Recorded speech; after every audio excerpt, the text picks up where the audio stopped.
Mark 13ஆம் அதிகார தலைப்பு ஒலிவ மலையின் போதனைகள். இதற்கு இன்னொரு பெயர் கடைசி கால போதனைகள். பெரிய ஒரு டாஸ்க் இந்த வாரத்துல அவருக்கு இருக்கு. ஒலிவ மலை எங்க இருக்கு? இயேசுவின் ரகசிய வருகை என்றால் என்ன? ஏன் இதற்கு ரகசிய வருகை என்று சொல்லப்படுகிறது? பரிசுத்த ஆவியானவர் எதற்காக கொடுக்கப்பட்டிருக்கிறார்? கிறிஸ்தவ வாழ்க்கை என்பது சில கிளைகள் முறித்து போடப்பட்டிருக்க அப்படின்னா என்ன அர்த்தம் அப்படின்னா, ஒலிவ மரமா மாறினதை மட்டும் தான் ஆண்டவர் வெட்டி கொண்டு போவார். மத்ததெல்லாம் களைன்னு சொல்லி இங்கே போட்டுட்டு போயிடுவார். ஆனால் இந்த முதல் நிலையான ரட்சிப்பிலே நம்ம இருந்து விடக்கூடாது. நம்ம இரண்டாம் நிலையான ரட்சிப்புக்கு வர வேண்டும். அப்ப 3 P ஞாபகம் வச்சுக்கணும். நான் சொன்னேன், ஒன்னு பெனாலிட்டி ஆஃப் சின், இன்னொன்னு பவர் ஆஃப் சின், இன்னொன்னு பிரசன்ஸ் ஆஃப் சின்.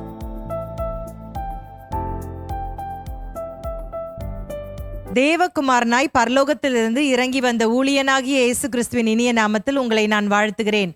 நாம் தொடர்ந்து மார்க் 13ஆம் அதிகாரத்தை இன்னைக்கு படிக்க போறோம். இதனுடைய தலைப்பு ஒலிவ மலையின் போதனைகள், த ஆலிவட் டிஸ்கோர்ஸ். இதற்கு இன்னொரு பேரையும் நம்ம கொடுத்தோம் இல்லையா, கடைசி கால போதனைகள், த அப்போகாலிப்டிக் டிஸ்கோர்ஸ்.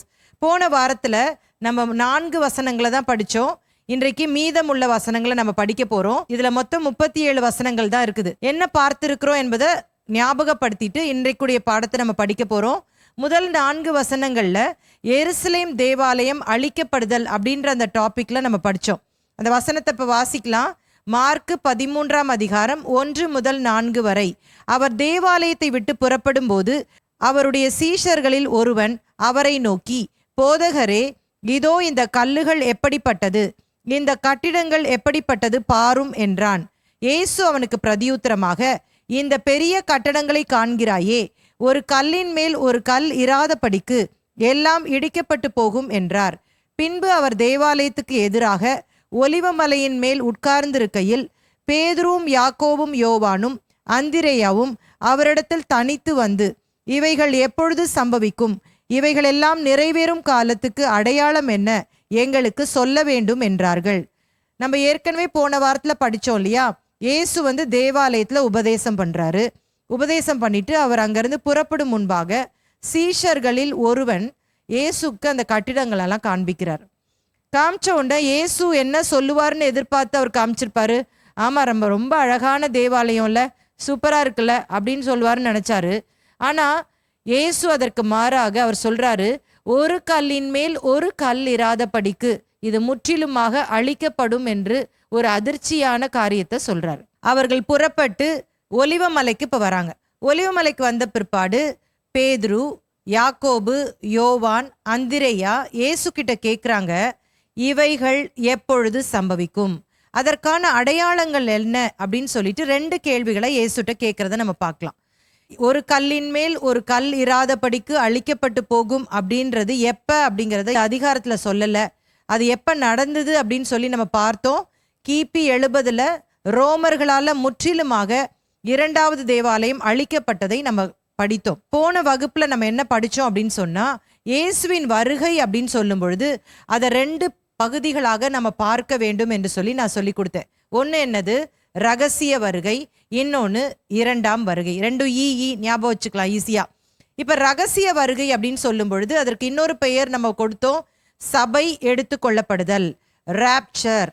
ஒருவேளை இந்த ரகசிய வருகை, ராப்சர் அப்படின்ற வார்த்தை வேதாகமத்துல நேரடியா இல்லாட்டாலும், வேதாகமம் லத்தீன் மொழியில மொழியாக்கம் செய்யப்படும் பொழுது, அதை வல்கேட்டுன்னு சொல்லுவாங்க, அப்பதான் முதல் முறையா ராப்சரோ அப்படின்ற அந்த வார்த்தை அதுல போடப்பட்டது. ராப்சரோ அப்படின்னா என்ன அர்த்தம் அப்படின்னா, கிட்னாப்பிங், இல்லைன்னா நமக்கு புரியும்படி சொல்லணும்னா உயிரோடு இருக்கும் பொழுதே பூமியிலிருந்து எடுக்கப்பட்டு வேறொரு இடத்திற்கு கொண்டு செல்வது என்று சொல்லி அர்த்தம்.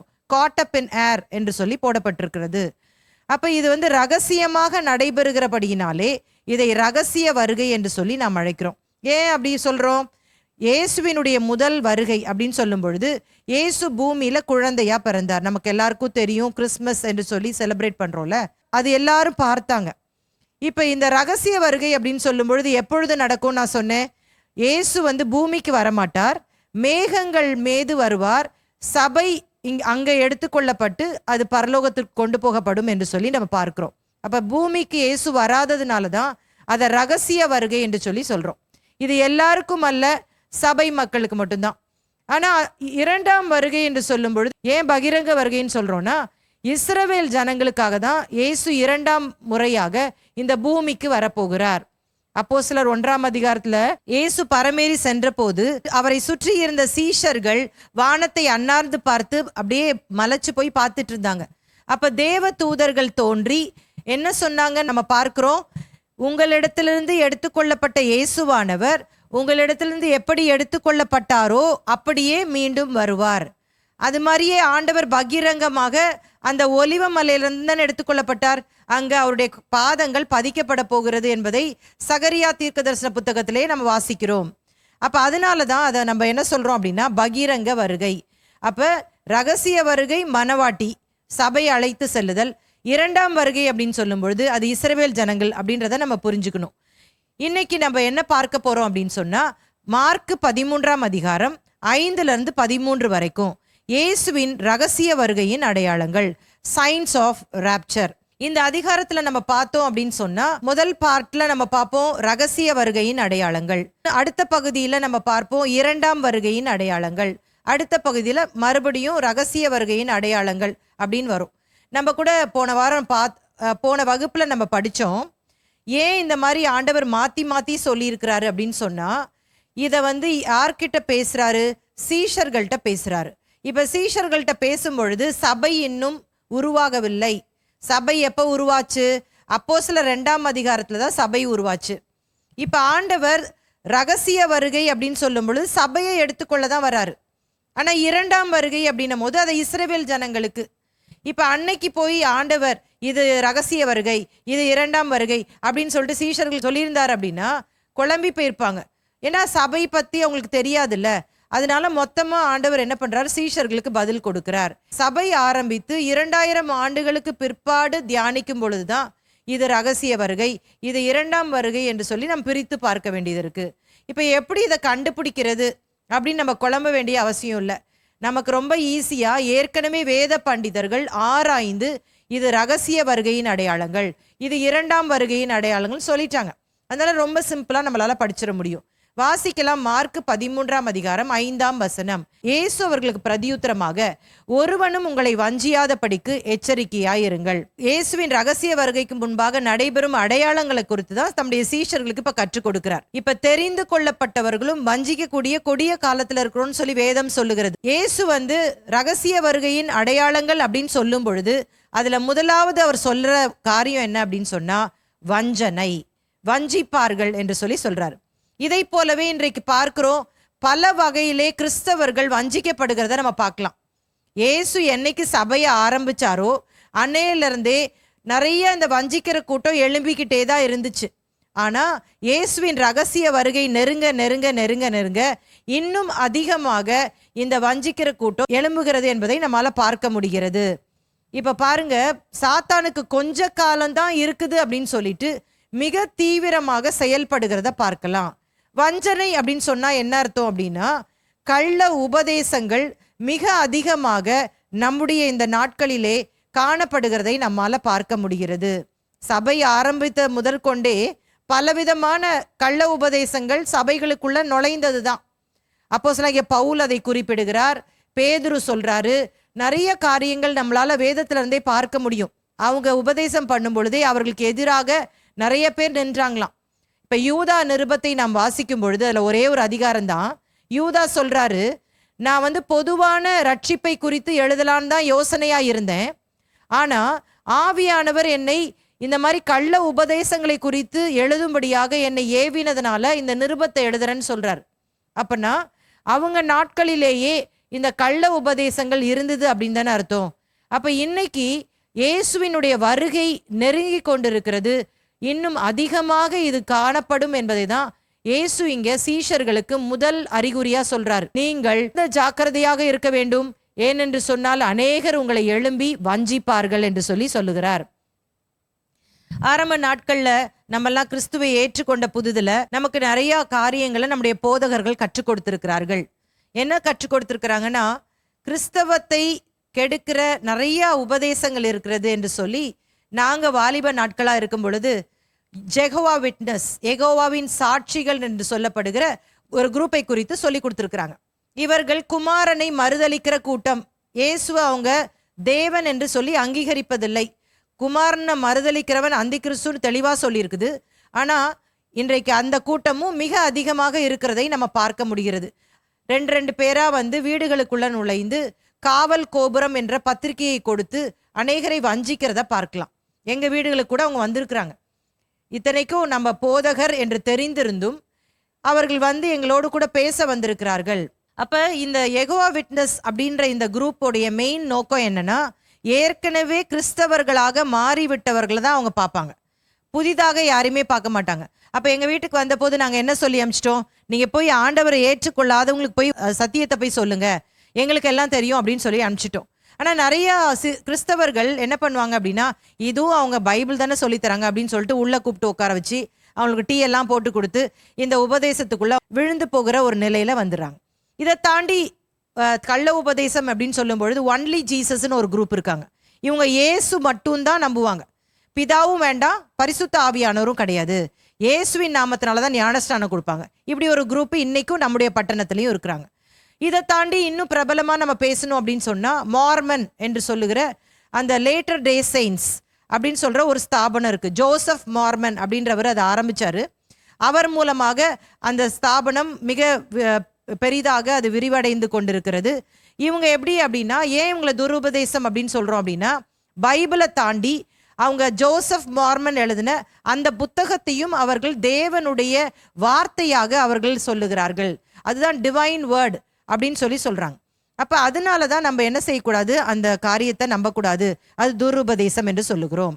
இதை தாண்டி எலைன் ஒயிட் அப்படின்னு சொல்லுகிற செவன்த் டே அட்வென்டிஸ்ட் அதை ஆரம்பித்த அந்த அம்மையார், ஆனா என்ன சொல்லிட்டாங்கன்னா, அவங்களும் ஒரு புத்தகத்தை எழுதினார்கள். ஞானஸ்தானம் கொடுக்கும் பொழுது பிதா குமாரன் பரிசுத்த ஆவியின் நாமத்தினாலே மாத்திரம் இல்ல, எலைன் ஒயிட் எழுதின அந்த உபதேசத்தின் மூலமாகவும் என்று சொல்லி அவர்கள் ஒரு அடிஷனா ஒரு லைனை சொல்லி தான் ஞானஸ்தானம் கொடுப்பாங்க. அப்ப அதனாலதான் நம்ம அதை வந்து ஏற்றுக்கொள்வதில்லை. இன்னைக்கு நம்ம சமீப காலத்துல நம்ம பார்க்கும் பொழுது கிறிஸ்தவத்திற்குள்ளே அநேக உபதேசங்கள் வந்து கொண்டிருக்கிறது. அதுல பிரபலமா சொல்லணும்னா, ஒரு 20-30 ஆண்டுகள்ல ரொம்ப விரைவாக பரவி கொண்டிருக்கிற ஒரு சத்தியம் என்னவென்று சொன்னால், கிருபையின் உபதேசம், கிரேஸ் காஸ்பல். ஸோ இதுல பாத்தீங்கன்னா எல்லாத்துக்கும் கிருப கிருப கிருப கிருபனே சொல்லிட்டே இருப்பாங்க.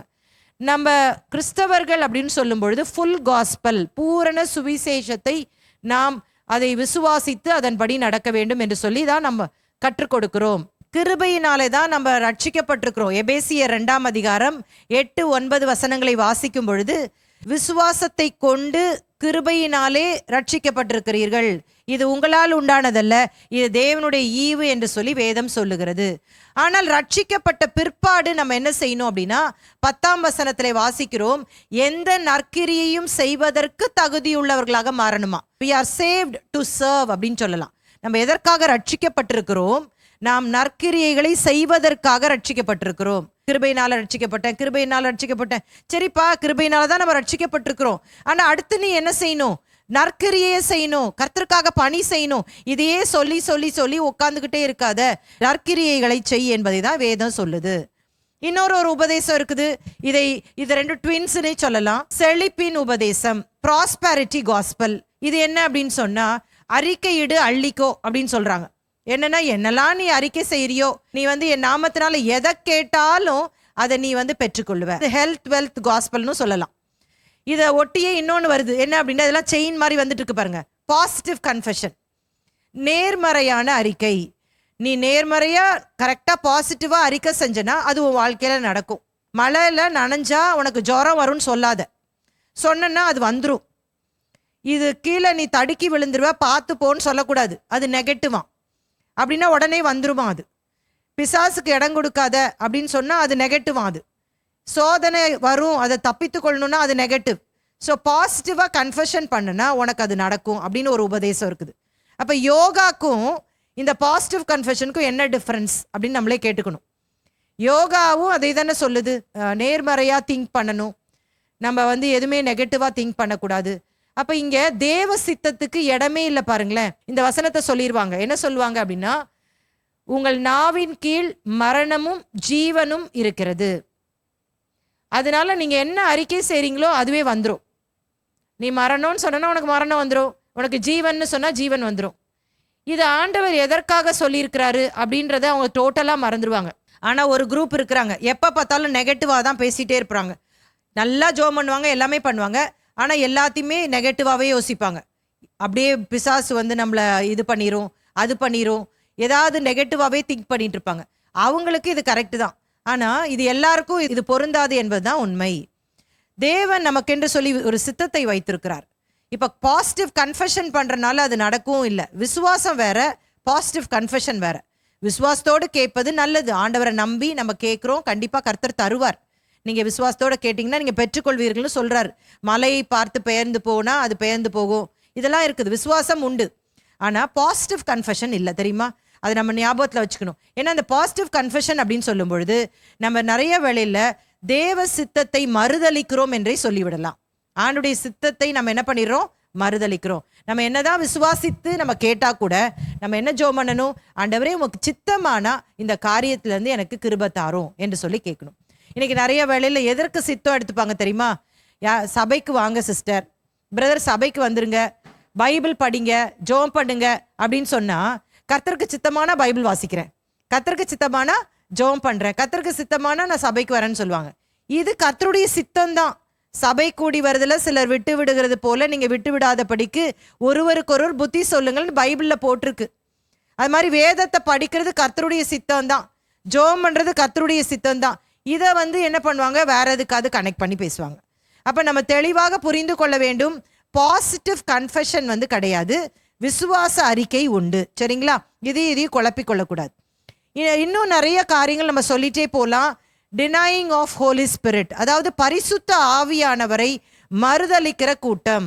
இவங்க என்ன சொல்றாங்க அப்படின்னு சொன்னா, அப்போஸ்தலர் 1ஆம் அதிகாரத்துல ஆண்டவர் சொல்றாருல, பிதாவின் வாக்கு தத்தம் நிறைவேற காத்திருங்கள்.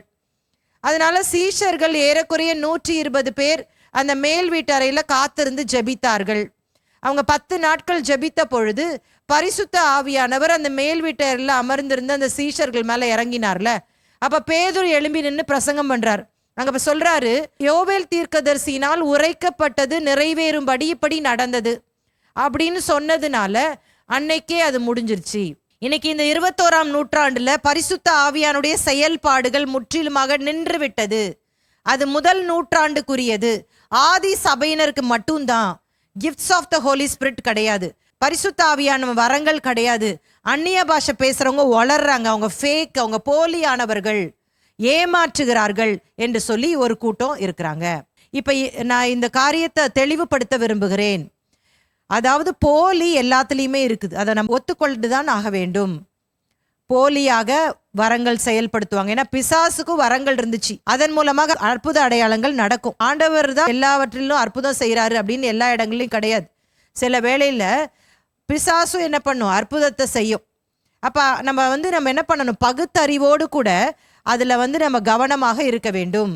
அப்போ சில இடங்களிலே இந்த வரங்கள் போலியாக செயல்படுவது உண்மைதான்.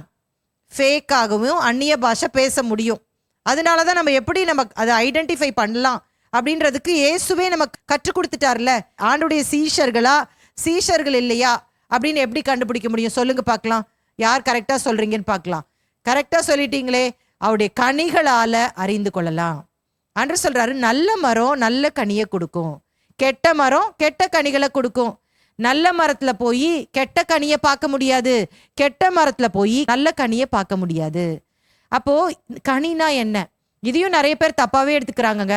கனி கொடுக்கறதுனா என்ன யோசித்துக்கிறாங்க அப்படின்னா, ஆத்தும ஆதாயம் தான் கனி கொடுக்கறது. ஆத்தும ஆதாயம் கிடையாது. கனி கொடுக்கிறது என்பது கேரக்டர் ஃபார்மேஷன், குணாதிசயங்கள்ல மாற்றம்.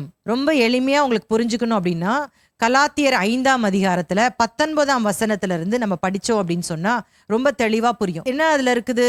நமக்கு எல்லாருக்கும் தெரிஞ்ச வேத பகுதி தான். கலாத்தியர் 5:19 இருந்து பார்த்தோம்னா, மாம்ச கிரியைகள் என்று போடப்பட்டிருக்கிறது. மாம்ச கிரியைகள் வெளியரங்கமாகின்றன அப்படின்னு ஒரு பட்டியல அங்க கொடுக்கப்பட்டிருக்கிறது. அப்ப அந்த பட்டியல்ல என்னெல்லாம் போட்டிருக்குது? சண்டைகள், மார்க்க பேதங்கள், கோபங்கள், எரிச்சல், இதெல்லாம் போட்டிருக்குல்ல. இதெல்லாம் என்ன அப்படின்னு சொன்னா, ஆதாம் மூலமாக நாம் சொத்தாக பெற்றுக்கொண்டதுன்னு சொல்லிடலாம். ரட்சிக்கப்பட்டவுடன் ஆவியானவர் நமக்குள்ள வந்து விடுகிறார் இல்லையா? இப்ப ஆவியானவர் நமக்குள்ள வந்துட்டா என்ன இருக்கணும் அப்படிங்கிறதா பின்வரும் வசனங்கள். அதாவது 22ஆம் வசனத்துல இருந்து இருக்குல்ல, ஆவியின் கனியோ 9 நமக்கு மனப்பாடமா தெரியும், அதனால இப்ப அதெல்லாம் சொல்ல போறது இல்லை. அந்த அன்பு, சந்தோஷம், சமாதானம், அதெல்லாம். அப்ப நமக்குள்ள என்ன கனி ஆண்டவர் எதிர்பார்க்கிறார் அப்படின்னு சொன்னா, ஆவியின் கனியாகிய அன்பு, சந்தோஷம். கனி அது சிங்குலர்ல சொல்லப்பட்டிருக்குது, ஒருமையில சொல்லப்பட்டிருக்கு. இப்போ ஒரு ஆரஞ்சு பழத்தை எடுத்துக்கோங்களேன், ஒரு பழம் தானே, ஒரு ஆரஞ்சு ஒரு பழம் தான். ஆனா அதுல நிறைய சொலை இருக்கும் பாத்தீங்களா, அது மாதிரி நீங்க ஞாபகம் வச்சுக்கோங்க. அப்ப நம்மக்குள்ள ஆவியானவர் இருக்கும் பொழுது என்னது வெளிப்படும்? ஆவியானவர் கொடுக்கிற அந்த ஆவியின் கனி தான் வரும். யார் உள்ள உட்கார்ந்துட்டு இருக்கிறாங்களோ அந்த கனி தான் வெளியே வரும். சரிங்களா? 2 நபர் தான் நம்மளோட கூட அவங்க செயல்பட முடியும். ஒன்று, பழைய மனுஷனை ஆட்கொண்ட அந்த பிசாசு, அசுத்த ஆவின்னு சொல்லலாம்ல. இன்னொன்று என்ன அப்படின்னா, இப்பொழுது ரட்சிக்கப்பட்ட பிற்பாடு ஆவியானவர் நம்மளை ஆட்கொண்டனால ஆவியானவர் நம்மளை வழி நடத்துவார். இப்போ ஆவியானவருக்கு நம்ம இடம் கொடுத்தோம் அப்படின்னு சொன்னா, ஆவியின் கனியை அவர் பெற்றுக்கொள்வதற்கு அவர் அதை நமக்குள்ள உருவாக்கி அதை வெளியே கொண்டு வருவார். அதே அசுத்த ஆவிக்கு நம்ம இடம் கொடுத்தோம் அப்படின்னா, அசுத்த ஆவியின் குணமான அந்த மாம்ச கிரியைகளின் அடையாளங்களாவன சண்டைகள், கோபங்கள், அந்த மார்க்க பேதங்கள், களியாட்டுகள், விபச்சாரங்கள், வேசித்தனங்கள் அப்படின்லாம் போட்டிருக்கு இல்லையா, அதெல்லாம் வெளியே வரும். பகைகள். அப்ப ஆவியானவர் நமக்குள்ள இருந்தா இது இருக்காது, அப்படிதானே அர்த்தம்? ஒண்ணு பரிசுத்தாவியானவர் இருக்கணும், இல்லைன்னா அசுத்தாவி இருக்கணும். ரெண்டுமே ஒன்னா இருக்க முடியாது.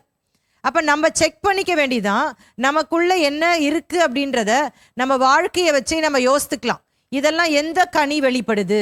மாம்சத்தின் கிரியை வெளிப்படுதா, இல்லட்டா ஆவியின் கனி வெளிப்படுதா? ஆவியின் கனி வெளிப்பட்டுச்சுன்னா ஆவியானவர் நமக்குள்ள இருக்கிறாரு. இதே வச்சு மற்றவங்களையும் செக் பண்ணிக்க வேண்டியதான். மற்றவங்களுக்குள்ள இந்த ஆவியின் கனி இருந்துச்சுன்னா ஆவியானவர் செயல்படுறாருன்னு அர்த்தம். ஆனால் இப்போ மற்ற காரியங்கள், அந்த மாம்சத்தின் கிரியைகள் வெளியே வந்ததுன்னா அவங்களுக்குள்ள யார் இருக்கா சந்தேகமே இல்லாமல் என்னன்னு சொல்லிடலாம், அசுத்தாவி இருக்குன்னு சொல்லிடலாம். சரியா? இன்னொரு முக்கியமான ஒரு விஷயம் நம்ம இதில் பார்க்க வேண்டியது இருக்குது. அது என்ன அப்படின்னா, கிரிட்டிசிசம். இது உபதேசத்தில் நீங்கள் ஏன் போட்டுட்டீங்க அப்படின்னா, இதுவும் ஒரு வஞ்சிக்கிற ஆவி. சரிங்களா? குறை சொல்லுகிற ஆவி. அதாவது ஏன் உபதேசம் தான் சரி, மற்றவன் எல்லாரும் தப்பு அப்படின்னு சொல்ற அந்த பரிசேய ஆவி இன்றைக்கு சபைகளுக்குள் கிரியை செய்து கொண்டு இருக்கிறது.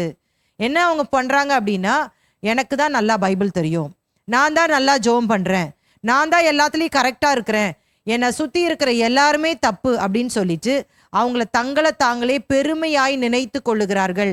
வேதம் தெளிவாக சொல்லுகிறது, பெருமை உள்ளவர்களுக்கு கர்த்தர் எதிர்த்து நிற்கிறார், தாழ்மை உள்ளவர்களுக்கோ அவர் கிருபை அளிக்கிறார் என்று சொல்லப்பட்டிருக்கிறது. ரொம்ப ஜாக்கிரதையாக இருக்கணும் ஆவிக்குரிய வாழ்க்கையில.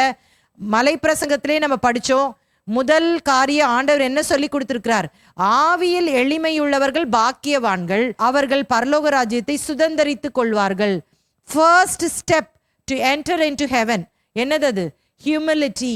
யார் இப்படி குறை சொல்லிட்டே இருப்பாங்க அப்படின்னு சொன்னா நீங்க டக்குன்னு சொல்லிடக்கூடாது, எங்க மாமியாருங்க அப்படின்னு சொல்லிடக்கூடாது, இல்லைன்னா எங்க மருமகங்க அவ தான் எப்ப பார்த்தாலும் குறை சொல்லிட்டே இருப்பா. கிடையாது. பைபிள்ல ஒரு வசனம் இருக்குது, வாசிக்கலாமா? வெளிப்படுத்தின விசேஷம் 12ஆம் அதிகாரம் 10ஆம் வசனம். இரவும் பகலும் நம்முடைய தேவனுக்கு முன்பாக நம்முடைய சகோதரர் மேல் குற்றம் சுமத்தும் பொருட்டு அவர்கள் மேல் குற்றம் சாட்டுகிறவன் தாழ தள்ளப்பட்டு போனான். இது யாரை குறித்து சொல்லப்படுகிறது? இதுக்கு முந்தின வசனங்களை வாசித்தீங்கன்னா, பழைய பாம்பாகிய சாத்தான், சர்ப்பம், அதை பத்தி சொல்லப்பட்டிருக்கு. இந்த சர்ப்பம் சாத்தான் அவனுடைய முக்கியமான குணங்களில் ஒன்று என்ன அப்படின்னா, பிறரை ஓயாமல் குறை சொல்லிட்டே இருப்பானா. அவனுடைய ஃபுல் டைம் ஜாப் என்னது? மற்றவங்கள குற்றம் கண்டுபிடிச்சிட்டே இருக்கிறது. நம்ம மாமியார் இல்லை, மருமகர் இல்லை, இல்லைன்னா எங்க ஆஃபீஸர் இல்லை, யாரு? இந்த சாத்தானுடைய வேலை.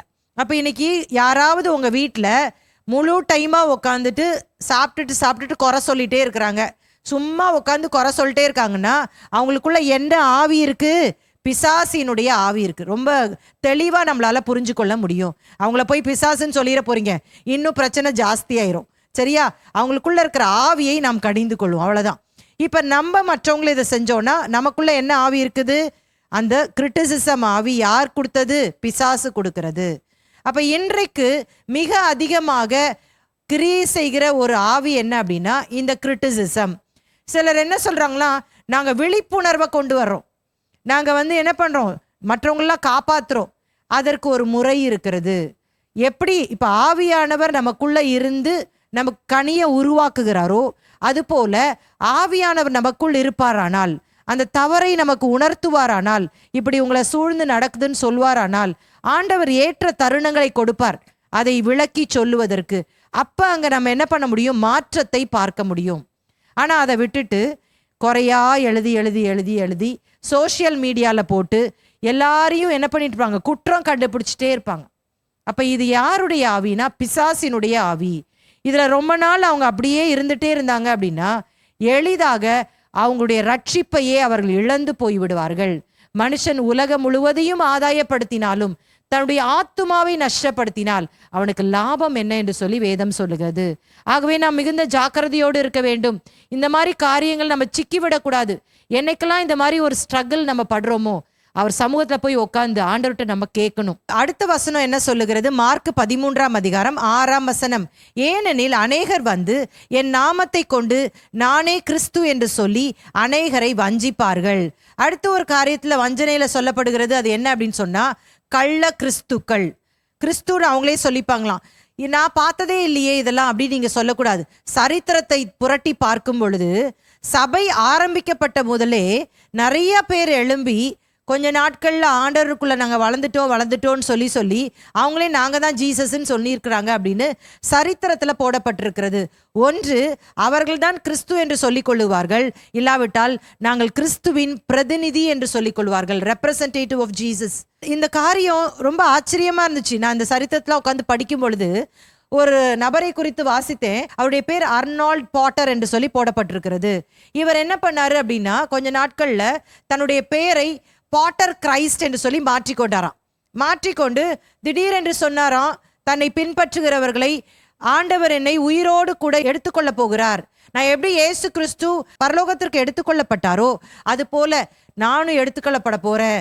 அந்த அசென்ஷன் ஆஃப் கிரைஸ்ட் போல எனக்கும் நடக்க போகுதுன்னு சொல்லிட்டு ஒரு குன்று மேல இருந்து அப்படியே குதிச்சு அவர் அப்படியே செத்து போயிட்டார். இப்போ இதெல்லாம் நமக்கு ஒருவேளை வேடிக்கையாக இருந்தாலும் சரித்திரத்தில் இது நடந்து கொண்டிருக்கிறது. இன்றைக்கும் உலகளாவிய காரியங்களை நம்ம பார்க்கும் பொழுது கிட்டத்தட்ட 200க்கும் மேற்பட்டவர்கள் தங்களை கிறிஸ்து என்று சொல்லி அவர்கள் செயல்பட்டு கொண்டிருக்கிறதை நம்மால பார்க்க முடிகிறது. அப்போ அநேகர் கிறிஸ்து என்று சொல்லி உங்களை வஞ்சிப்பார்கள். இதில் பார்த்தீங்கன்னா பெண்களும் நாங்கள் சலித்தவர்கள் அல்ல என்று சொல்லி இதை அவங்களும் இதில் முயற்சி எடுத்திருக்கிறாங்க. அவங்க என்ன சொல்கிறாங்க அப்படின்னா நாங்கள் கிறிஸ்துவின் அவதாரம், மதர் காட் ஆஃப் ஜீசஸ் அப்படின்னு சொல்லி ஏராளமான பெண்களும் இதில் காரியங்களை செய்கிறத நம்ம பார்க்கலாம். அப்போ ஆண்டவர் சொல்கிறாரு இது கடைசி காலத்தின் அடையாளங்களில் ஒன்று என்பதை இந்த இடத்துல விளக்குகிறதை பார்க்கலாம். இப்ப அப்போஸ்தலனாகிய பவுல் இதை மிக விளக்கமாக நமக்கு சொல்லி கொடுத்திருக்கிறார். அவருடைய நாட்களிலே இது எழும்ப போகிறது என்பதை எச்சரிப்பாகவே சபைக்கு கொடுத்திருக்கிறார். பாருங்கள், அப்போஸ்தலர் 20:28 வரைக்கும். ஆகையால் உங்களை குறித்தும் தேவன் தம்முடைய சுய ரத்தத்தினாலே சம்பாதித்து கொண்ட தமது சபையை மேய்ப்பதற்கு பரிசுத்த ஆவி உங்களை கண்காணிகளாக வைத்த மந்தை முழுவதையும் குறித்தும் எச்சரிக்கையாய் இருங்கள். நான் போன பின்பு மந்தையை தப்பவிடாத கொடிதான ஓநாய்கள் உங்களுக்குள்ளே வரும். உங்களிலும் சிலர் எழும்பி சீஷர்களை தங்களிடத்தில் இழுத்து கொள்ளும்படி மாறுபாடானவைகளை போதிப்பார்கள் என்று அறிந்திருக்கிறேன். அப்ப ரொம்ப தெளிவாக அப்போஸ்தலனாகிய பவுல் சொல்றாரு, நான் போறேன், உங்களுக்குள்ள ஓநாய்கள் வந்துருவாங்க. அவங்க என்ன பண்ணுவாங்கன்றதான் இங்க ஹைலைட்டே. பாருங்களேன், நான் அப்படியே அந்த ரெட் கலர்ல உங்களுக்கு போட்டு காமிச்சிருக்கேன். சீஷர்களை தங்களிடத்தில் இழுத்து கொள்ளும்படி உங்களிலும் சிலர் எழும்பி, உங்களுக்குள்ளதான் அவங்க எழும்பி சீஷர்களை தங்களிடத்தில் இழுத்து கொள்ளும்படி மாறுபாடானவைகளை போதிப்பார்கள் என்று அறிந்திருக்கிறேன். அப்ப ரொம்ப ஜாக்கிரதையா இருக்கணும். மாறுபாடான காரியங்களை போதிப்பாங்க. யாராவது புதுசா வந்து ஒன்று சொல்றாங்கன்னா பைபிளை திறந்து பார்த்து ஆவியானுடைய உதவி கொண்டு அதை நாம் விளங்கி கொள்ள வேண்டும். இல்லாவிட்டால் நிச்சயமாகவே பிசாசு நம்மை வஞ்சித்து விடுவான். அதுதான் இந்த கடைசி கால அடையாளங்களை முதன்மையா சொல்றதே இயேசு அதை தான். அப்ப ரொம்ப நம்ம ஜாக்கிரதையா இருக்கணும். ஏன்னா தெரிந்து கொள்ளப்பட்டவர்களும் வஞ்சிக்கக்கூடிய கொடிய காலம். இவங்க பாருங்க, புறஜாதிகள் கிடையாது. இப்ப வந்து ஒண்ணுமே இயேசுவை அறியாதவங்க கிடையாது. ஏற்கனவே இயேசுவை அறிந்தவர்களுக்குள்ளதான் இந்த வஞ்சனை இருக்கும். ரொம்ப கேர்ஃபுல்லா இருக்கணும். நம்ம நிறைய வேலை நம்ம ஃபோக்கஸ் எங்க இருக்கு தெரியுமா? வெளியில சுவிசேஷம் சொல்லணும், அவங்கள சொல்லணும், சர்ச்சுக்கு வான்னு சொல்லணும்னு நினைக்கிறோம். ஆனா நம்ம சுற்றி இருக்கிறவர்களை நம்ம பார்க்கவே மாட்டேங்கிறோம். அவங்கள குறித்த பாரங்கள் நமக்கு இருப்பதில்லை. இங்க பவுல் சொல்றாரு, உங்கள் மந்தையை குறித்து நீங்க ரொம்ப ஜாக்கிரதையா இருக்கணும். பரிசுத்த ஆவி உங்களை கண்காணிகளா வச்சிருக்கிறாரு. வாட்ச் பண்ணணும். நீங்க வெறும் பாஸ்டர் மட்டும் இல்ல, அந்த சபையின் ஊழியர்கள் மட்டும் இல்ல, நம்ம எல்லாருமே என்ன பண்ணணும்னா, நம்ம சுற்றி இருக்கிற ஜனங்கள் சரியான பாதையில போகல அப்படின்னா விழித்து கொண்டு அவர்களுக்காய் ஜெபித்து அவர்களை எப்படியாவது காப்பாற்ற வேண்டும். ஏனென்று சொன்னால் அவர்களுடைய ஆத்துமாவும் மிகவும் முக்கியமானது. நம்ம எப்படி இந்த வஞ்சனையில் இருந்து காப்பாற்றி கொள்ளுவது? இவ்வளோ பேசுறீங்க, ஏதாவது வழி சொல்லுங்களேன் அப்படின்னு கேட்குற மாதிரி இருக்கு. நமக்கு இருக்க வேண்டிய குணம் என்ன தெரியுமா? மனத்தாழ்மை, ஹியூமிலிட்டி. 2வது ஜெபம், ப்ரே. 3வது வேதத்தை நம்ம படிக்கணும். இந்த 3ம் கண்டினியூஸாக நம்முடைய வாழ்க்கையில் இருந்துகிட்டே இருக்கணும். பாருங்களேன், முதல்ல தாழ்மை அப்படின்னு சொல்லும் போது மனத்தாழ்மைன்னு சொல்லியிருக்கு பாருங்களேன். மத்தேயு சுவிசேஷம் 11ஆம் அதிகாரம் 29ஆம் வசனத்தை வாசிக்கும் பொழுது இயேசு இப்படியாக சொல்லுகிறார், நான் சாந்தமும் மனத்தாழ்மையுமாய் இருக்கிறேன், என்னிடத்தில் கற்றுக்கொள்ளுங்கள் அப்படின்னு சொல்றாரு. ஆண்டவர்கிட்ட இருந்து கற்றுக்கொள்ள வேண்டிய ஒரு முக்கியமான குணம் என்ன அப்படின்னா மனத்தாழ்மை. ரொம்ப அழகான ஒரு தமிழ் வார்த்தைல மனத்தாழ்மை. உள்ளத்துல தாழ்மையா இருக்கணும். வெளியில சிலர் ரொம்ப தாழ்மை மாதிரி ஆக்ட் பண்ணுவாங்க, மாய்மாலம் பண்ணுவாங்க. ஆனா அது இல்லை. ஆண்டவர் சொல்றாரு உள்ளத்துல உங்களுக்கு மனத்தாழ்மை இருக்கணும். அப்படின்னா அப்ப என்ன பண்ணலாம்? இந்த மாதிரி துர் உபதேசங்கள், கள்ள உபதேசங்கள், இந்த மாதிரி வஞ்சிக்கிற கூட்டங்களை எப்படி ஐடென்டிஃபை பண்ணணும்னு நான் சொல்லி கொடுத்துட்டு அவங்க கனிகளால் உங்களால் அறிந்து கொள்ள முடியும். அப்படின்னா என்ன அர்த்தம்னா அவங்களுக்குள்ள பெருமை இருக்கும். அதுலேயே நீங்கள் கண்டுபிடிச்சிடலாம், எனக்கு தான் எல்லாமே தெரியும், பைபிளில் கவர் டு கவர் எனக்கு தான் தெரியும். இதில் பெரிய பிரச்சனை என்ன தெரியுமா? ஏதாவது ஒரு கமெண்ட்ரி எடுத்துக்கிறது, அதுதான் தெய்வ வாக்கா அவங்க நினச்சிக்கிறது. இப்போ இயேசு சொன்ன மாதிரி மனுஷர்களுடைய போதனைகளை அவர்கள் போதிக்கிறார்கள். இயேசு இப்படி சொல்லலை, மனுஷருடைய போதனைகளை கற்பனைகளாக கற்றுக் கொடுக்கிறார்கள். இவங்களுடைய டார்கெட்டை நீங்கள் பார்த்தீங்கன்னா இவங்க வெளியில் இறங்கி போய் காஸ்பல்லாம் சொல்ல மாட்டாங்க, சுவிசேஷன்லாம் சொல்ல மாட்டாங்க. ஏற்கனவே ரட்சிக்கப்பட்டவர்களாக தான் டார்கெட் பண்ணுவாங்க. அவங்கக்கிட்டேயே பேசுவாங்க, போதிப்பார்கள், மாறுபாடானவைகளை போதிப்பார்கள், ஜாக்கிரதையாக இருக்க வேண்டும். இந்த மாதிரி காரியங்கள் நம்மை அணுகும் பொழுது ஆண்டுடைய சமூகத்தில் நம்மை உடைத்து, ஆண்டவரே என்னை தாழ்த்துகிறேன். யோவான் சொல்றார்ல, நான் சிறுகவும் நீர் பெருகவும் வேணும். ஆண்டவரே நான் ஒன்றுமே இல்லைப்பா, நீர் என்னை பயன்படுத்துவதற்கு நான் பாத்திரன் அல்ல, ஆண்டவரே என்னோடு கூட நீர் பேசும் என்று சொல்லி முழங்கால் படியிட்டு ஜெபித்து வேதத்தை நம்ம படிக்கணும். ரொம்ப முக்கியமான விஷயம், வேதத்தை படிங்க அப்படின்னு சொல்லும் பொழுது நிறைய புக்கை நீங்கள் படிச்சிருப்பீங்க. நீங்கள் கூட லைப்ரரியில் போய் நிறைய எடுத்து நிறைய ஆசிரியர்கள் எழுதின புத்தகங்களை படிச்சிருப்பீங்க. யாராவது சொல்லுங்க, அந்த ஆத்தர் உங்க பக்கத்துல இருந்து அந்த புத்தகத்தை கற்றுக் கொடுப்பாரா? ஒருவேளை நம்ம ஸ்கூல்ல புக்ஸ் படித்தோம் அப்படின்னா நமக்கு நியமிக்கப்பட்டிருக்கிற டீச்சர் நமக்கு சொல்லித் தருவாங்க, சயின்ஸு மேக்ஸ்ன்னு கற்றுக் கொடுப்பாங்க. ஆனால் அந்த ஆத்தரே வந்து சொல்லித்தராரா? சொல்லித்தர மாட்டார். ஆனால் ஒரே ஒரு புத்தகம் இருக்கிறது, அந்த புத்தகம் தான் நம்முடைய வேத புத்தகம். அந்த வேத புத்தகத்தை படிக்கும் பொழுது அந்த ஆசிரியர் நம்ம கூட இருக்கிறாரு, அவர் இருக்கிறாருன்றதை நம்ம உணரணும். யார் ஒருவர் உணர்கிறார்களோ அவர்கள் கள்ள உபதேசத்தில் வஞ்சிக்கப்பட மாட்டாங்க. இல்லைன்னா மூளை அறிவில் படித்தாங்கன்னா இந்த கமெண்ட்ரி இப்படி சொல்லுது, அந்த கமெண்ட்ரி இப்படி சொல்லுது, அவர் அப்படி பிரசங்கம் பண்ணியிருக்கிறாரு, இங்கே நிறையா கூட்டம் இருக்குது, இது நல்லா கேட்க இனிமையாக இருக்குது அப்படின்னு நினச்சி நம்ம மூளை அறிவுக்காக வேதாகமத்தை படிக்கும் பொழுது ஏதாவது ஒரு இடத்துல நிச்சயமா பிசாசு வலையில விழ வச்சிடும். ஆகவே நம்ம மிகுந்த ஜாக்கிரதையாக இருக்க வேண்டும். இந்த வாசகம் எனக்கு ரொம்ப பிடிச்சிருந்தது, அதனால உங்களுக்கு நான் காண்பிக்கிறேன். The Bible is the only book those author is always present when you read it. ரொம்ப அழகான ஒரு வாசகம். மேபி நீங்க இதை உங்க வேதாகமத்துல கூட எழுதி வச்சுக்கோங்க. வேதத்தை படிக்கும்போது ஒருவேளை உதவியாக நாங்களாம் உங்களுக்கு சொல்லி கொடுக்கலாம், ஆனால் யார் நம்ம கூட இருக்கிறாருன்ற உணர்வு இருக்கணும். பரிசுத்த ஆவியானவர், அவர்தான் ஆக்கியோன். வேத வாக்கியங்கள் எல்லாம் பரிசுத்த ஆவியால் ஏவப்பட்டு எழுதப்பட்டிருக்கிறது என்று சொல்லி வேதத்தை குறித்தே வேதம் சாட்சி கொடுக்கிறது. All scriptures are god breath. So நம்ம ரொம்ப ஜாக்கிரதையா இருக்கணும். இப்படிப்பட்ட வஞ்சனையிலே நம்ம விழுந்து போய்விடக்கூடாது. கடைசி கால அடையாளத்துல இது ஒரு அடையாளம் அப்படின்றதை சொல்லலாம். மார்க் 13ஆம் அதிகாரம் 7-8 வசனங்களை வாசிக்கலாம். யுத்தங்களையும் யுத்தங்களின் செய்திகளையும் கேள்விப்படுவீர்கள், கலங்காதேயுங்கள், இவைகள் சம்பவிக்க வேண்டியதே, ஆனாலும் முடிவு உடனே வராது. ஜனத்துக்கு விரோதமாய் ஜனமும் ராஜ்யத்துக்கு விரோதமாய் ராஜ்யமும் எழும்பும். பூமி அதிர்ச்சிகளும் பல இடங்களில் உண்டாகும், பஞ்சங்களும் கலகங்களும் உண்டாகும். இவைகள் வேதனைகளுக்கு ஆரம்பம். நம்ம விரைவாக படிக்கலாம். இங்க பாருங்க, இதுல நிறைய அடையாளங்கள் சொல்லப்பட்டிருக்கு. என்ன சொல்லியிருக்கு? யுத்தங்கள்னு சொல்லியிருக்கா, விரோதம்னு சொல்லியிருக்கு, அப்புறம் பூமி அதிர்ச்சி, பஞ்சங்கள், கலகங்கள், கிட்டத்தட்ட 5 காரியங்கள் நம்ம பார்க்கலாம். ஸோ இதெல்லாம் என்னங்க புதுசாக இருக்குது, இதெல்லாம் எப்பவுமே நடக்கிறது என்ன அப்படின்னு நம்ம யோசிக்கலாம்.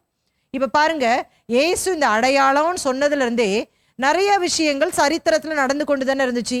நிறைய பஞ்சம் வந்திருக்கு, பூமி அதிர்ச்சி வந்திருக்கு, யுத்தம் அப்படின்னா நிறைய நடந்திருக்கு. உலக மகா யுத்தம், first world war, second world war நிறைய நடந்துட்டு தானே இருக்குது. அப்ப எதை ஆண்டவர் சொல்றாரு அப்படின்றத நம்ம விளங்கிக்கணும்.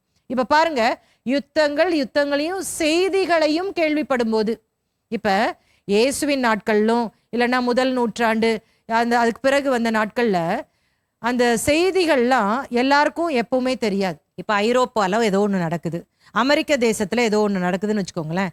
யாராவது அங்க இருந்து வந்தவங்க நமக்கு சொன்னாதானங்க தெரியும், இல்லைன்னா நமக்கு எப்படி தெரியும்? நம்ம இந்தியால உட்காந்துருக்கோம். இந்த செய்திகளை இப்போ பாருங்க, என்றைக்கும் இல்லாத அளவிற்கு இந்த மீடியா மிக வேகமாக வளர்ந்து கொண்டிருக்கிறது. எந்த அளவிற்கு வளர்ந்திருக்கிறது என்று சொன்னால், அந்த இதை லைவாவே நம்மளால பார்க்க முடியுது. பாருங்களேன், அமெரிக்கால நடக்கிறத அப்படியே அந்த டைம்ல நம்மளால பார்க்க முடியுது. இப்ப இஸ்ரவேலுக்கும் ஹமாஸ்க்கும் நடந்த யுத்தம், அந்த ரஷ்யா யுக்ரைன் யுத்தம், அந்த பூமி அதிர்ச்சி, இது எல்லாமே உடனுக்குடன் செய்திகளை அப்படியே நம்ம ஃப்ரெஷ்ஷா சுட சுட கேட்குறோம். இதுதான் இயேசுவின் வருகைக்கு ஒரு அடையாளம்.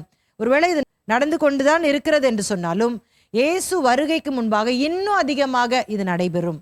அதுதான் நமக்கு ஒரு அடையாளம். இப்ப ஜனத்துக்கு விரோதமா ஜனம் எழும்புது, ராஜ்யத்துக்கு விரோதமா ராஜ்யம் எழும்புது, இதெல்லாம் அதுக்கு அடையாளம் தான். பூமி அதிர்ச்சி வருது, நிறைய நடக்கும்போது அந்த செய்தியும் நம்ம உடனுக்குடனே கேட்போம். பஞ்சம், அது மாதிரி நிறைய பேர் பஞ்சத்தினால செத்து போறாங்க. ஒருவேளை நம்ம இந்தியா அதற்கு இன்னும் இதாகலைனாலும், நீங்க ரொம்ப இன்டீரியரா நீங்க பாத்தீங்க அப்படின்னு சொன்னா நிறைய பேர் சாப்பாடு இல்லாம செத்து போயிட்டு இருக்காங்க. ஸோ இதெல்லாம் ஒரு அடையாளம் என்றே சொல்லலாம். என்ன சொல்லப்பட்டிருக்குது? இவைகள் வேதனைகளுக்கு ஆரம்பம். அப்படின்னா பிகினிங் ஆஃப் லேபர் பெயின்ஸ். ஒரு குழந்தை பிறக்க போகுது அப்படின்னா அந்த ஸ்திரீக்கு முதலாவது கற்ப வேதனை வரும். பிறக்க போறதுக்கு முன்னாடி வலி வரும். அந்த வலிக்கு தான் இதெல்லாம் ஆரம்பம். இன்னும் பிள்ளை பிறக்கல அப்படின்னு தானே அர்த்தம். அப்ப இதெல்லாம் அடையாளம், பிள்ளை பிறக்க போகுது அப்படின்றதுக்கு அடையாளம் அப்படின்றத இயேசு சொல்றாரு. நீங்களோ எச்சரிக்கையாயிருங்கள், ஏனெனில் உங்களை ஆலோசனை சங்கங்களுக்கு ஒப்பு கொடுப்பார்கள், நீங்கள் ஜெப ஆலயங்களில் அடிக்கப்படுவீர்கள், என் நிமித்தம் தேசாதிபதிகளுக்கும் ராஜாக்களுக்கும் சாட்சியாக அவர்களுக்கு முன்பாக நிறுத்தப்படுவீர்கள், சகல ஜாதிகளுக்கும் சுவிசேஷம் முந்தி பிரசங்கிக்கப்படும். இப்ப என்ன ஆண்டவர் சொல்றாரு? அடையாளங்கள் எல்லாம் சொல்லிட்டு ஒரு எச்சரிப்பை கொடுக்கிறார். அப்படி நடக்கும்போது மிக அதிகமாக யார் இதுல பாதிக்கப்பட போறா அப்படின்னா சீஷர்கள். என்ன நடக்க போகுது? உங்களை என்ன பண்ணுவாங்க? ஆலோசனை சங்கங்களுக்கு ஒப்பு கொடுப்பார்கள், ஜெப ஆலயங்களில் அடிக்கப்படுவீர்கள், என் நிமித்தம் தேசாதிபதிகளுக்கும் ராஜாக்களுக்கும் முன்பாக உங்களை கொண்டு போவாங்க. இப்ப நம்ம நிறைய கேள்விப்பட்டுட்டே தானே இருக்கிறோம். அங்க சர்ச்சை உடைச்சிட்டாங்க, இங்க பாஸ்டர் அடிச்சிட்டாங்க, இங்க அந்த விசுவாசிகளை இப்படி செஞ்சுட்டாங்க. இப்ப சமீப காலத்துல 2 நாளைக்கு முன்னாடி கூட கன்னியாஸ்திரிகளை என்ன பண்ணிட்டாங்க? அரெஸ்ட் பண்ணிட்டாங்க. அவங்க கன்வெர்ட் பண்றாங்க அப்படின்னு சொல்லிட்டு ஜெயில கொண்டு போய் போட்டாங்க. ஸோ பாருங்க, எங்க பார்த்தாலும் நம்ம கேள்விப்படுறோம். ஆனா இயேசுவின் வருகைக்கு முன்பாக இன்னும் அதிகமாக இந்த காரியங்கள் நடைபெறும். அப்படின்னா என்ன சொல்லலாம்? சிம்பிளா ஒரு வேர்ட்ல சொல்லிடலாமா? உபத்திரவம் உண்டாகும். சபைக்கு உபத்திரவம் ஸ்டார்ட் ஆகும். ஒருவேளை இன்னைக்கு நம்ம சொகுசா உட்கார்ந்துருக்கலாம் சபையில, சபைக்கு உபத்திரவம் ஸ்டார்ட் ஆச்சுன்னா அது ஒரு அடையாளம் இயேசு கிறிஸ்துவின் வருகைக்கு. அங்கங்க இப்பவுமே உபத்திரவம் ஸ்டார்ட் ஆயிடுச்சு, அது ஒரு அடையாளம். சரிங்களா? இப்ப அது அப்படியே அவர் விட்டுறல, உபத்திரம் வரும் அப்படின்னு சொல்லிட்டு விட்டுல. இன்னொரு விஷயத்தையும் இந்த இடத்துல சொல்றாரு பாருங்களேன், சகல ஜாதிகளுக்கும் சுவிசேஷம் முந்தி பிரசங்கிக்கப்பட வேண்டும். நீங்க உபத்திரவம் வந்துருச்சு அப்படின்னு சொல்லிட்டு ஓடி ஒளிஞ்சுக்காதீங்க. உங்களுக்கு ஒரு வேலை கொடுத்துருக்கிறேன், அந்த வேலை என்ன அப்படின்னா சுவிசேஷத்தை அறிவிக்க வேண்டும். உபத்திரவம் அனுபவிப்பதால் உங்களுடைய பொறுப்பை மறந்து விடாதீர்கள், சுவிசேஷத்தை மற்றவர்களுக்கு அறிவியுங்கள். அப்போஸ்தலர் நாட்களில் இது நடந்துச்சுல, ஆதி சபையினர் கொடுமைப்படுத்தப்பட்ட மாதிரி நம்ம இமேஜினே பண்ண முடியாது.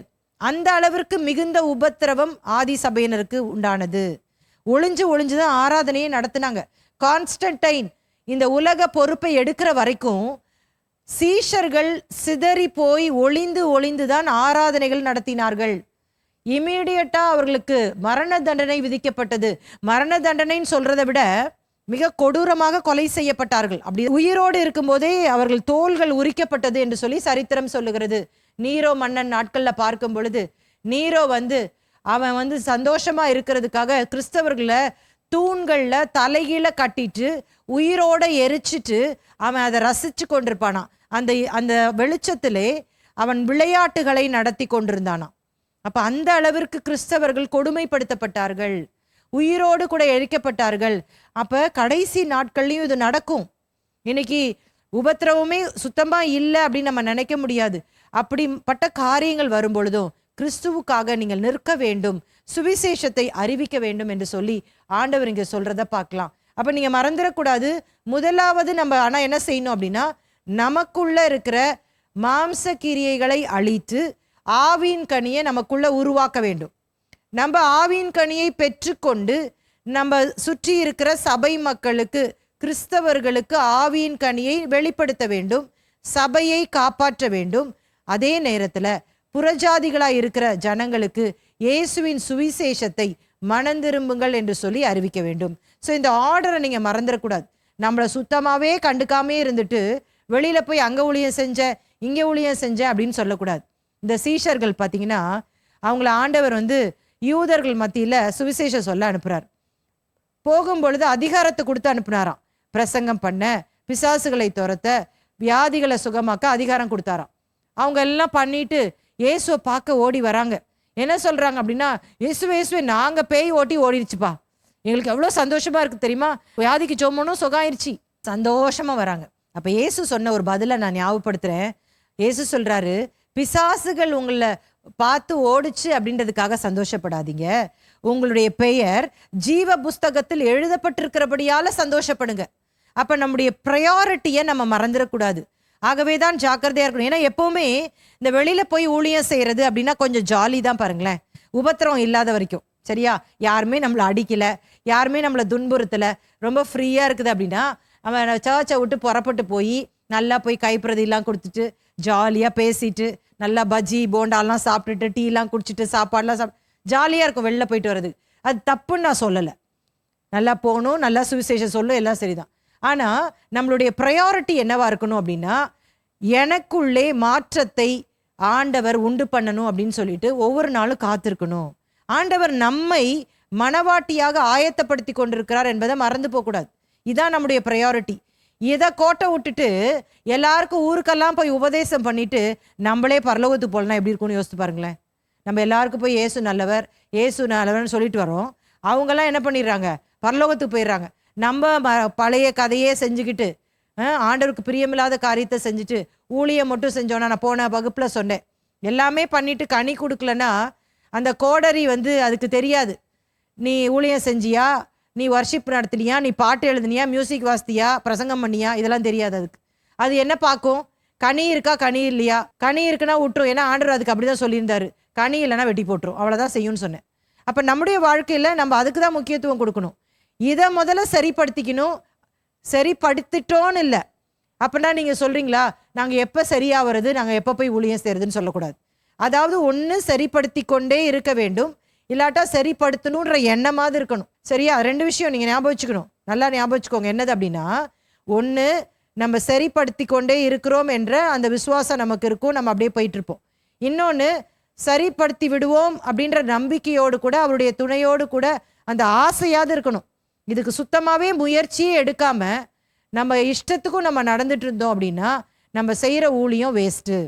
அதனால தான் ஆண்டவர் சொல்கிறார்ல, பிதாவின் சித்தத்தை செய்யாமல் என்னை நோக்கி கர்த்தாவே கர்த்தாவே அப்படின்னு சொல்கிறவன் பரலோக ராஜ்யத்துக்கு போக முடியாது. இன்னைக்கு நிறைய பேர் பைபிள் ஸ்டடி அவங்களுக்கு பிடிக்காது. யாருக்கு ரொம்ப பைபிள் ஸ்டடி பிடிக்கும்னு நான் சொல்லட்டுமா? பிசாசு சிலரை ரொம்ப அட்ராக்ட் பண்ணி வச்சுருப்பான். துருபதேசம், இப்போ நிறைய இன்னைக்கு படித்தோம், நம்ம நிறைய துருபதேசம் படித்தோம். இந்த பாசிட்டிவ் கன்ஃபெஷன், விசுவாச அறிக்கை நல்லத்தனமாகவும் இருக்குது. ஹெல்த் வெல்த் காஸ்பல், ப்ராஸ்பெரிட்டி காஸ்பல்னு சொல்கிறோம் இல்லையா, செழிப்பு உபதேசம், கிருபையினும். இதில் பார்த்தீங்கன்னா நல்லா வாயை பார்த்துட்டு கூட்டமாக அங்கே உட்காந்துருப்பாங்க. ஏன்னா இங்கே என்ன சொல்ல மாட்டாங்க, பாவம் செய்யாதன்னு சொல்ல மாட்டாங்க, இந்த காரியத்துலேருந்து மனம் திரும்புன்னு சொல்ல மாட்டாங்க. என்னெல்லாம் கேட்குறியோ உனக்கு அவர் தருவார். எப்போவுமே நமக்கு யாராவது ஏதாவது கொடுத்தா தானே நல்லாயிருக்கும். அதனால எல்லாரும் போய் அங்கே வாயை திறந்து அப்படியே பார்த்துட்டு இருப்பாங்க. அதனால தான் அங்கே கூட்டம் நிறையா இருக்குது. எல்லா கூட்டமும் சரியான கூட்டம் இல்லை, நம்ம ஞாபகம் வச்சுக்கணும். இன்னும் நிறைய துருபதேசங்களை குறித்து நம்ம பார்த்தோம்ல, இது சீக்கிரமாக வளரும், ஈஸியாக வளரும் இது. ஆனால் எது ரொம்ப குறைவாக இருக்கும் அப்படின்னா, ஆண்டவருக்காக நிற்கிறவர்களுடைய கூட்டம் ரொம்ப கொஞ்சமாக தான் இருக்கும். ஏன்னா பிசாசு அவங்களுக்கு பல காரியங்களை கொண்டு வந்து அவங்கள நிற்க விடாமல் பண்ணிடுவான். அதான் அவனுடைய இதே. அதனால தான் நம்ம ரொம்ப ஜாக்கிரதையாக இருக்கணும். முதல் நம்மை காப்பாற்றி கொள்ள வேண்டும், அடுத்தது நம்முடைய சபை மக்களை காப்பாற்ற வேண்டும், அடுத்ததாக தான் நம்ம என்ன செய்யணும்னா வெளியில் போய் சுவிசேஷத்தை சொல்லுவதற்கு நாம் ஆயத்தப்பட வேண்டும். இதெல்லாம் விட்டுட்டு நம்ம அங்கே போனோம் அப்படின்னு சொன்னால் நம்ம ரட்சிப்பே கேள்விக்குறியாக மாறிடும். அப்போ இதில் நம்ம ஜாக்கிரதையாக இருக்கணும். தொடர்ந்து வாசிக்கலாம். மார்க்கு 13:11. அவர்கள் உங்களை கொண்டு போய் ஒப்பு கொடுக்கும் போது நீங்கள் என்ன பேசுவோம் என்று முன்னதாக கவலைப்படாமலும் சிந்தியாமலும் இருங்கள். அந்நாளிகையிலே உங்களுக்கு எது அருள் செய்யப்படுமோ அதையே பேசுங்கள். ஏனெனில் பேசுகிறவர்கள் நீங்கள் அல்ல, பரிசுத்த ஆவியே பேசுகிறவர். இப்போ இந்த வசனத்தை வச்சுட்டு சிலர் சொல்றத பார்த்தா எனக்கே சிரிப்பாக வந்துடும். சில பிரசங்கம் பண்ணுறதுக்கு முன்னாடி இந்த வசனத்தை சொல்லிக்குவாங்க. நான்லாம் எதுவுமே ப்ரிப்பேர் பண்ண மாட்டேன்ப்பா, நேராக போவேன், நல்லா ஜோம் பண்ணுவேன். சிலர் பைபிள்லாம் கூட எடுத்துகிட்டு வர மாட்டாங்க. என்ன சொல்லுவாங்கன்னா, அங்கே போய் ஆவியானவர் எனக்கு சொல்வார். ஏன்னா இப்படி போட்டிருக்கு. என்ன போட்டிருக்கு? ஏனெனில் பேசுகிறவர்கள் நீங்கள் அல்ல, பரிசுத்த ஆவியே பேசுகிறவர். அதனால ஆண்டவர் தான் பேசுவார். அதனால நான் ப்ரிப்பேர்லாம் பண்ண மாட்டேன். இப்போ நம்மளுடைய வேலை என்னது? வேதாகமத்தை படிக்கிறது, வேதாகமத்தை தியானிக்கிறது, ஆண்டவர் பேசுகிற காரியங்களை எழுதி வைப்பது, எப்படி இதை ஜனங்களுக்கு சொல்லி கொடுப்பது என்று சொல்லி ஆராய்வது, இதெல்லாம் நம்முடைய வேலை. ஆண்டவர் எந்தெந்த கூட்டத்துக்கு எதை பேசணும் அப்படின்னு சொல்லிட்டு ஒரு இன்ஸ்பிரேஷன், ஒரு அகத்தூண்டுதலை நமக்குள்ள தருவார். இவங்களுக்கு இது தேவையா இருக்குது, இங்கே பேசு இந்த காரியத்தை அப்படின்னு ஒரு அகத்தூண்டுதல் தருவார். அதற்கு ஏற்றவாறு நம்மளால பேச முடியும். ஆனால் நம்ம ஒன்றுமே பைபிளே தொடலை, எனக்கு ஆவியானவர் இருக்காரு அப்படின்னு நம்ம இஷ்டத்துக்கும் போயிட்டு அங்கே போய் நின்றுக்கிட்டு நம்ம ப்ரிப்பேர் பண்ணாமல் இருக்கிற சோம்பேறித்தனத்துக்கு நம்ம என்ன சொல்லக்கூடாது? பரிசுத்த ஆவியானவர் இப்போ பேச போகிறாருன்னு சொல்லக்கூடாது. அப்படி கிடையாது. நம்ம ஏற்கனவே இருந்த நம்ம உள்ள வச்சிருக்கிற பானைக்குள்ள வச்சிருக்கிற சோறு தான் வெளியில வரும். சரியா? அப்ப ஆண்டவர் சொல்றாருல்ல, உங்களுக்குள்ள இருக்கிற அந்த காரியத்தை ஆவியானவர் சத்தியத்துக்குள்ள நடத்துவார். புதுசா எதுவும் சொல்லித்தர மாட்டார்.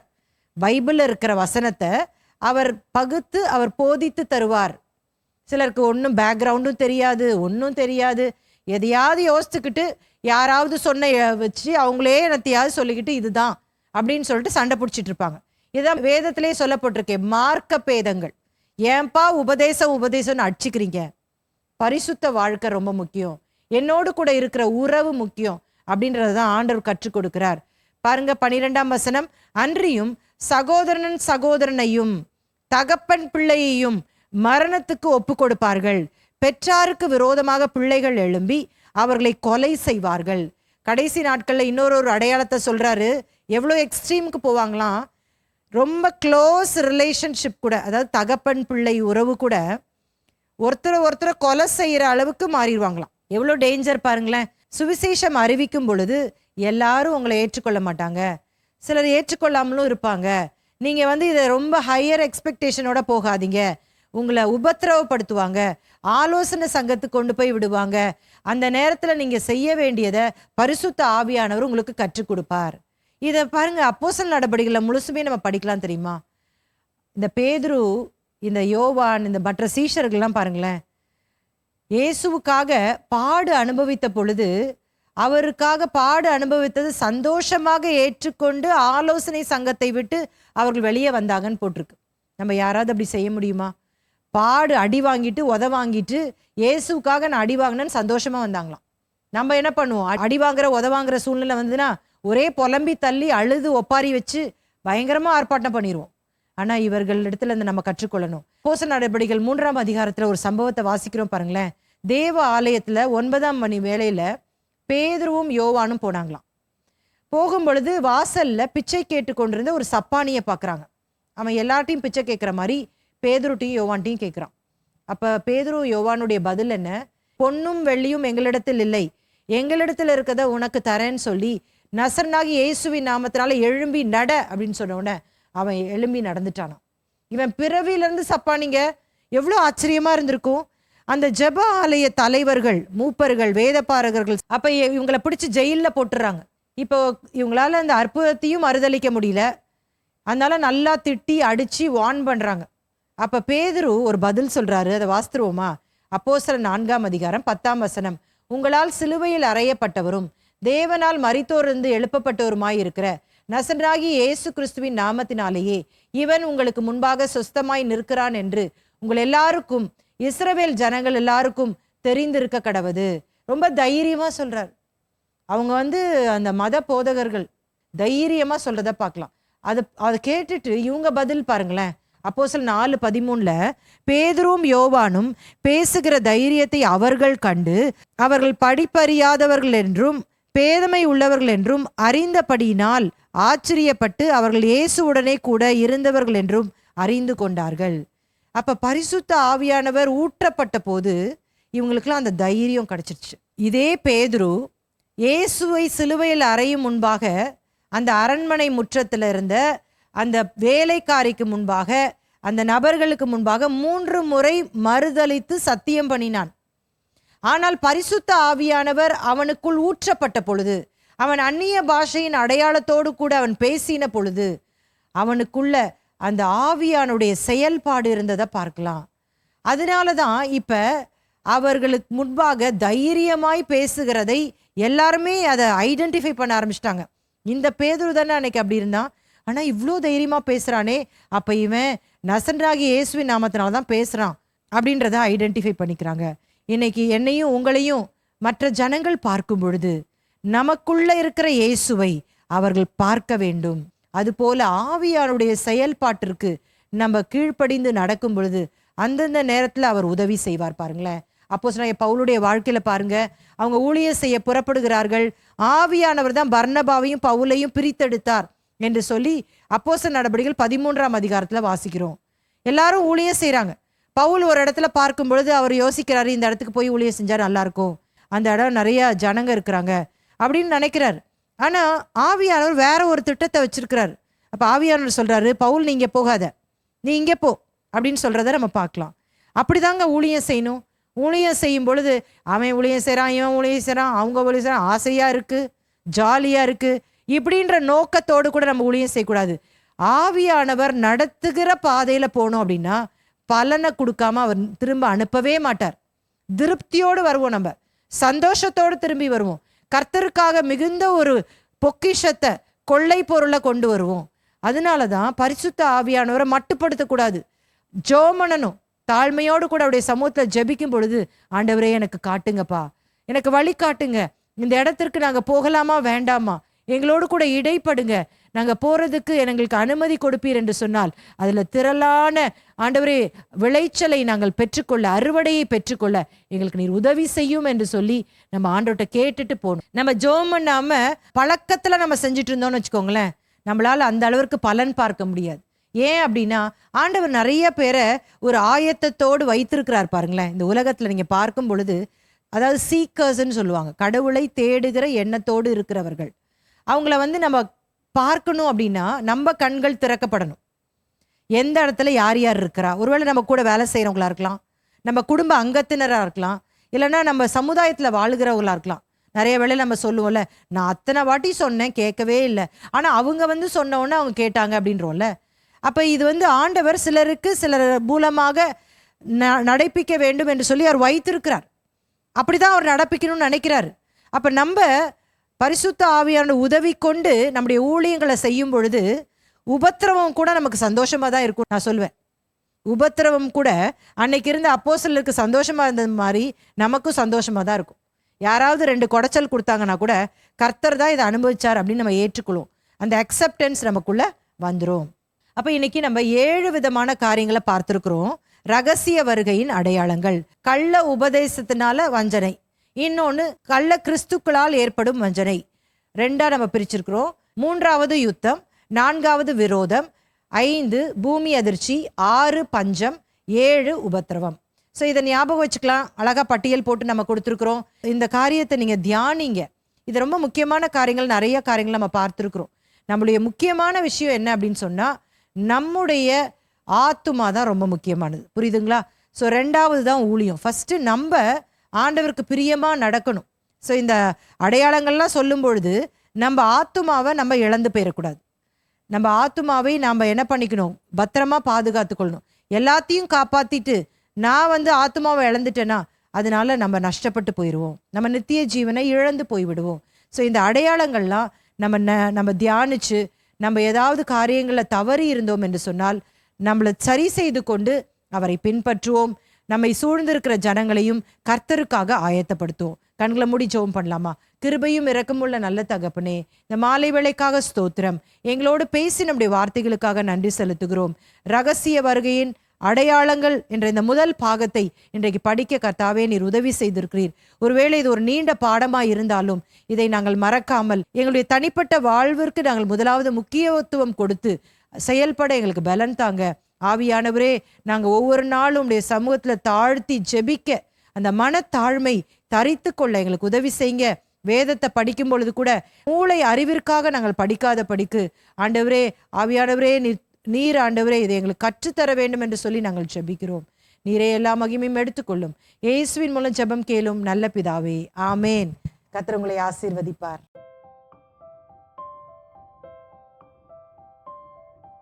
மார்க் 13ஆம் அதிகாரத்தை இன்னைக்கு படிக்க போறோம். இதனுடைய தலைப்பு ஒலிவ மலையின் போதனைகள், இன்னொரு பேர் கடைசி கால போதனைகள். இந்த அதிகாரத்துல நம்ம பார்த்தோம் அப்படின்னு சொன்னா, முதல் பார்ட்ல நம்ம பார்ப்போம் ரகசிய வருகையின் அடையாளங்கள். அடுத்த பகுதியில நம்ம பார்ப்போம் இரண்டாம் வருகையின் அடையாளங்கள். அடுத்த பகுதியில மறுபடியும் ரகசிய வருகையின் அடையாளங்கள். ரகசிய வருகையின் அடையாளங்கள் அப்படின்னு சொல்லும் பொழுது அதுல முதலாவது அவர் சொல்ற காரியம் என்ன அப்படின்னு சொன்னா வஞ்சனை. வஞ்சனை அப்படின்னு சொன்னா என்ன அர்த்தம் அப்படின்னா, கிறிஸ்தவர்கள் அப்படின்னு சொல்லும் பொழுது ஃபுல் காஸ்பல், பூரண சுவிசேஷத்தை நாம் அதை விசுவாசித்து அதன்படி நடக்க வேண்டும். நம்ம எதற்காக ரட்சிக்கப்பட்டிருக்கிறோம்? ஆண்டுடைய சீஷர்கள் இல்லையா அப்படின்னு எப்படி கண்டுபிடிக்க முடியும்? கனி கொடுக்கிறது என்பது குணாதிசயங்கள்ல மாற்றம். அடுத்த ஒரு காரியத்துல வஞ்சனையில சொல்லப்படுகிறது. அது என்ன அப்படின்னு சொன்னா கள்ள கிறிஸ்துக்கள்.